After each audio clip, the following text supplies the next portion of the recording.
Hi, this is Alex from MinuteEarth. You're probably sitting down right now, or maybe you're standing, but it's unlikely that you're watching this video while playing baseball or going for a run or rock climbing. In fact, if you're like most people, you're not very active even when you're not watching YouTube videos. In the United States, for example, 3/4 of all people fail to meet recommended guidelines for physical activity, and some countries are even less active. That's a problem, because when people aren't physically active, we're more anxious, we sleep worse, and we have fuzzier memories and shorter lifespans than if we were active.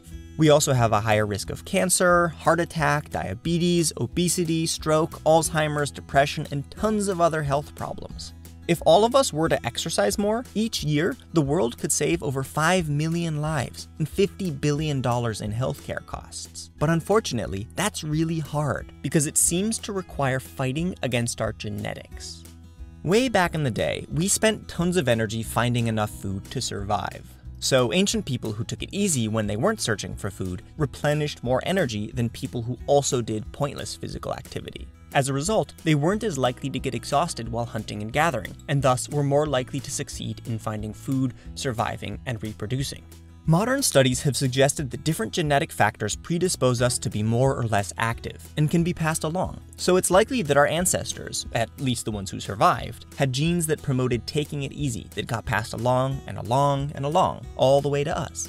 But now that most of us don't need to throw things or run or climb rocks to get food, our natural preference for taking it easy has taken over. Sure, some people still do these things as exercise, which is what we call it when you intentionally do physical activity for the purpose of improving your health, but that's not enough of a motivator for most people. So most people take it easy, which, as we mentioned before, leads to a ton of problems. That's why some people are calling for us to reincorporate more non-exercise physical activity back into modern life. If we built fewer roads and more paths, it would be easier for people to use their own power to get to school or work.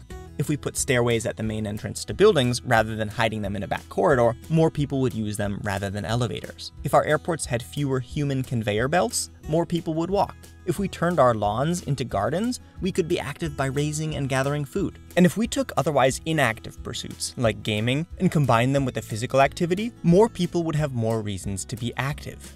Of course, it wouldn't be easy to redesign entire communities and make new norms, like showing up to work stinky. And most people wouldn't be able to easily incorporate enough incidental physical activity into their daily life. So to be healthy, most of us would still probably need to intentionally exercise, in addition to being incidentally physically active.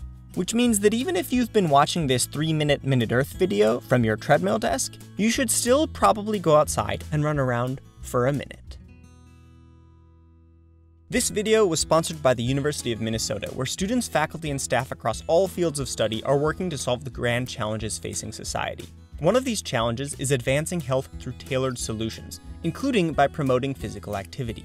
Beth Lewis, the director of the School of Kinesiology, is working to identify which types of behavioral interventions are most effective at increasing physical activity among adults, and she's also documenting the effects of increased activity on mental health. For example, her research has found that higher levels of exercise are related to a lower risk of postpartum depression among new mothers.